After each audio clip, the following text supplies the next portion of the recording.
फिर यूरिया में कन्वर्ट कर दी जाएगी और बाकी जो बचेगा वापस वो ऑर्निथीन होगा। और ये क्योंकि साइक्लिक वे में मूव करता है और इसके नतीजे में यूरिया प्रोड्यूस होता है, इसलिए इसको यूरिया साइकिल कहते हैं। इसको मोस्ट इम्पोर्टेंट करना है, ये ड्रा करना आ जाता है। तो ये इस तरह से अमोनिया को यूरिया में कन्वर्ट किया जाता है। अब इसका फ़ायदा क्या होता है कि अमोनिया को खारिज करने के लिए 500 ml पानी चाहिए, जबकि urea 1 gram nitrogen in the form of urea अगर खारिज करनी है तो ओनली 50 ml ऑफ वाटर चाहिए, यानी 10 गुना कम पानी रिक्वायर्ड है। 500 ml और कहाँ पे 50 ml, तो 1 gram of nitrogen in the form of urea.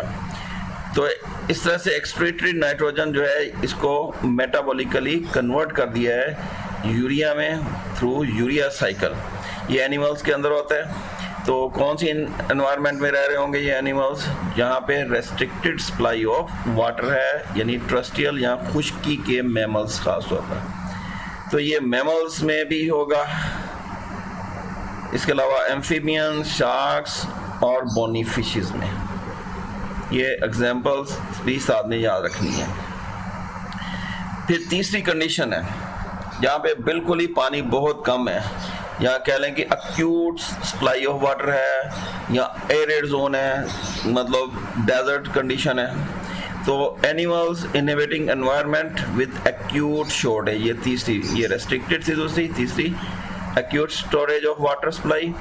अब यहाँ पे 50 ml भी ज़ाया नहीं कर सकते ये, तो और मज़ीद काम करेंगे। तो इसके लिए इनको अमोनिया को एक और किस्म के प्रोडक्ट में कन्वर्ट करना होगा जिसको यूरिक एसिड कहते हैं। तो ये मिनिमम अमाउंट ऑफ वाटर चाहिए होता है यूरिक एसिड को रिमूव करने के लिए, तो ओनली 1 ml वाटर।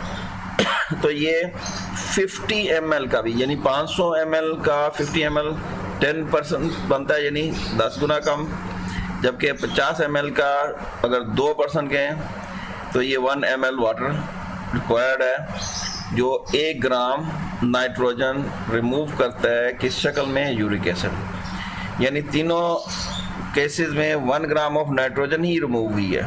पहली फॉर्म जो है वो अमोनिया 500 ml वाटर, दूसरी फॉर्म यूरिया 50 ml वाटर, जबकि तीसरी फॉर्म यूरिक एसिड जिसमें 1 ml ऑफ वाटर रिक्वायर्ड है। तो इसमें एनिमल्स कौन से आ जाते हैं? रेप्टाइल, बर्ड्स वगैरह आ जाते हैं। जो एरिड एनवायरनमेंट यानी डेजर्ट एनवायरनमेंट, जहाँ पे पानी की सप्लाई बहुत ही कम होती है, वहाँ पे ये सरवाइव कर जाते हैं। इस तरह से पानी को अपनी बॉडी में होल्ड करके और एक्सक्रीटरी प्रोसेस के दौरान ज़ाया नहीं होने देते। अब इसी बेस पे एनिमल्स को 3 ग्रुप्स में कैटेगराइज किया जाता है। जो अमोनिया की शक्ल में नाइट्रोजन को एक्सक्रीट करते हैं उनको अमोनोटैलिक कहते हैं। अमोनिया वालों को अमोनोटैलिक, जो यूरिया की शक्ल में नाइट्रोजन वेस्ट को खारिज करते हैं उनको यूरियोटैलिक कहते हैं। तीसरा, यूरिक एसिड की शक्ल में जो खारिज करते हैं उनको यूरिको, ये यूरियो है, ये यूरिकोटैलिक एनिमल्स कहलाते हैं। यानी 3 तरह के ये एनिमल्स हो गए एक्सक्रीटरी प्रोडक्ट की बेस पे। अब अगर हम देखें हिस्ट्री, एवोल्यूशनरी हिस्ट्री के पहले एनिमल्स सिंपल फॉर्म में थे, फिर आस्ता आस्ता वो कम्प्लेक्स फॉर्म में आए। तो सिंपल फॉर्म में जो है वो अमोनिया की शक्ल में सिक्रीट करते थे। इसका मतलब ये एवोल्यूशनरी अडाप्टेशन नहीं है, अमोनोटैलिक एनिमल्स एवोल्यूशनरी तौर पर अडाप्ट नहीं हुए। जबकि एडवांस फॉर्म में कहेंगे यूरियोटैलिक और यूरिकोटैलिक। तो इसका मतलब ये दोनों टर्म्स जो हैं एवोल्यूशनरी कहलाएंगी कि आस्ता आस्ता वो कम्प्लेक्स होते गए, उन्होंने एवोल्यूशन के दौरान में अडाप्टेशंस की, फिर नई किस्म के प्रोडक्ट यानी यूरिया की शक्ल में एक्सक्रीट करने लगे, इसलिए इनको यूरियोटैलिक कहेंगे।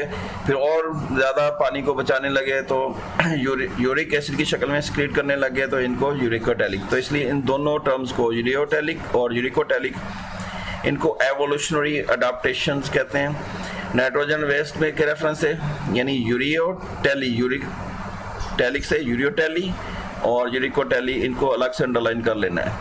यूरियोटैली और uricotely are evolutionary adaptation of nitrogenous waste in their habitat। तो एनिमल्स ने ना सिर्फ ये प्रोडक्ट्स, एक्सक्रीटरी प्रोडक्ट्स में चेंजेस किए हैं, लेकिन इन एक्सक्रीटरी प्रोडक्ट्स तो प्रोड्यूस करने के लिए उनको यकीनी तौर पर अपने जिस्म के अंदर भी चेंजेस की होंगी, अपने जिस्म के ऑर्गन्स में चेंजेस की होंगी। तो दो तरह की चेंजेस होगी, एक तो प्रोडक्ट एक्सक्रीटरी प्रोडक्ट में, बल्कि इन्होंने इसको अडॉप्ट करने के लिए इन्होंने अपनी बॉडी के अंदर भी चेंजेस की होंगी, यानी जिसको हम कहते हैं एक्सक्रीटरी स्ट्रक्चर्स में भी चेंजेस की हैं। तो यहाँ तक ये हमारा टॉपिक हो गया नेचर ऑफ एक्सक्रीटरी प्रोडक्ट्स। 3 तरह के प्रोडक्ट्स हो गए, किस रेफरेंस से, इन रिलेशन टू हैबिटेट। तो नेक्स्ट टॉपिक तक के लिए अल्लाह हाफिज़ जी।